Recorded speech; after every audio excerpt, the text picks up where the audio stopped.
سیاسی سوچ اور باغیانہ فکر کو محبت کی نرمی اور شعری حسنکاری و معنی افرینی سے سجانے والا شاعر فیض احمد فیض۔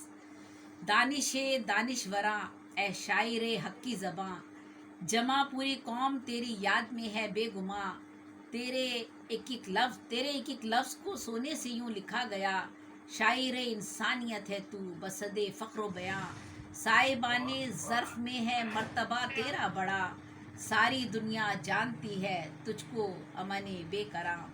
فیض احمد فیض سے نیاز مندی کا شرف مجھے 1972 اور 73 میں ملا۔ ان دنوں ترقی پسند تحریکیں عروج پر تھیں اور میں ان تنظیموں اور سرگرمیوں میں بہت جوش و خروش سے شریک ہوا کرتی تھی۔ بہت گھن گرج کے ساتھ اپنی انقلابی نظمیں جلسوں، مشاعروں اور ادبی محفلوں میں پڑھا کرتی تھی۔ ان تمام تحریکوں کا مقصد انسان دوستی کی سربلندی، انسان کی عظمت، عدل و انصاف، ظلم و جبر، استحصال کے خاتمے کی تعلیمات کا پھیلاؤ تھا۔ ترقی پسندی کے نظریات کے پرچار کے لیے روسی کتابوں کی نمائش کا انعقاد بھی اسی مقصد کا حصہ تھا۔ میں اور میری بڑی بہن بحیثیت بک اسٹال منتظم روسی کتابوں کی ہر نمائش میں شریک ہوا کرتے تھے۔ حسن اتفاق یہ تھا کہ اس نمائش کا اہتمام کرنے والے بھی محمد فیض تھے، جن کا تعلق سابق مشرقی پاکستان سے تھا۔ ان کا سلوک ہمارے ساتھ نہایت مشفقانہ اور محبت آمیز تھا۔ ان کے توسط سے میری پہلی ملاقات فیض احمد فیض سے اسی نمائش کی افتتاحی تقریب میں ہوئی۔ فیض صاحب دیکھنے میں باروک شخصیت تھے، لیکن بات چیت میں انتہائی ملنسار اور پرخلوص انسان تھے۔ انہوں نے اجتماعی زندگی کے مسائل اور دکھ درد پر لکھی ہوئی میری نظموں پر اظہار خیال بھی کیا، مجھے بے خوف و خطر لکھنے کی صلاح بھی دی اور میرے ترقی پسندانہ فکر و نظریات کو خوب سراہا۔ نرم لہجہ گفتگو میں اتنے بلند منصب مصنف، شاعر اور ادیب کا یہ روپ مجھے حیرت میں مبتلا کر گیا۔ ان کا نرم لہجہ، گفتگو میں اپنائیت، بے تکلفی، چہرے پر مسکراہٹ اور الفاظ کے چناؤ کی خوبصورتی کے ان کے بڑے پن کی بھرپور دلیل تھی۔ خوشحال گھرانے سے تعلق رکھنے کے باوجود ان کی زندگی میں قناعت کا بڑا دخل تھا۔ ان کی سیر انگیز شخصیت میں اخلاق و کردار کی شائستگی اور مہذبانہ فکر بہت نمایاں تھی۔ وہ محبت اور خیر سگالی کا چلتا پھرتا ایک نمونہ تھے۔ میانہ روی، صلح پسندی، مزاج کا دھیما پن ان کی شخصیت کا حصہ تھا۔ فیض صاحب کے مزاج میں تلخی، غصہ اور چڑچڑا پن نہیں تھا۔ ان کا عمومی رویہ ہمیشہ مثبت رہا۔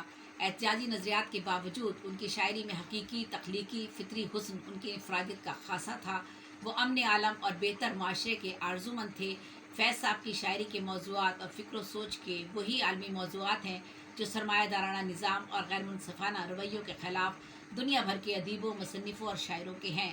لیکن فیض صاحب کی شاعری کی بنیاد ایسی ہے کہ انہوں نے جاگیردارانہ نظام، مذہبی اجارہ داری، رجعت پسندی، طبقاتی استحصال، ریاکاری، منافقت کی سوچ، سیاسی اور ترقی پسند نظریات اور باغیانہ فکر کو بھی محبت کی نرمی تلے رکھتے ہوئے معنی افرینی اور حسن کاری کے ذریعے شعری تخلیق کو حسن بخشا اور اظہاری پیرایوں، تمثیلوں، استعاروں، ترکیبوں اور لفظوں کے نئے مفاہیم کو جدید معنی میں ڈھال کر شعری روایت کے حسن کو تازہ کارانہ احساس و فکر دیا۔ انہوں نے جارحانہ انداز اور دشنامی اسلوب کے بجائے دلیل اور فنی تخلیق کو اہمیت دی۔ انہوں نے زندگی کی کڑی مشقتوں، قید و بند کی صحبتوں اور اسیری کے طویل دنوں کے باوجود کبھی ہمت نہیں ہاری اور نہ جہد سے منہ موڑا۔ ان کی عملی زندگی کی بہت سی جہتیں ہیں: تدریس، صحافت، ثقافت، فوج، ایام قفس۔ انہوں نے خوشحالی اور خواہشات سے پر زندگی بھی دیکھی اور بدحالی کا سامنا بھی کیا۔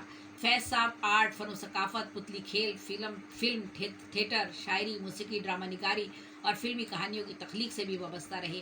ان کا ایک واضح سیاسی مسلک تھا: انسانیت کی سربلندی، جس کے لیے وہ تمام زندگی عزم و ہمت، ایقان و دیانت اور ثابت قدمی سے جہد کے راستے پر آگے بڑھتے رہے۔ فیض صاحب 13 فروری 1911 میں سیالکوٹ میں پیدا ہوئے۔ فیض احمد خان نام رکھا گیا۔ آبا و اجداد کا پیشہ زراعت تھا۔ فیض صاحب کے 4 بھائی اور 5 بہنیں تھیں۔ عربی، فارسی، انگریزی اور اردو زبانوں پر آپ کو عبور حاصل تھا۔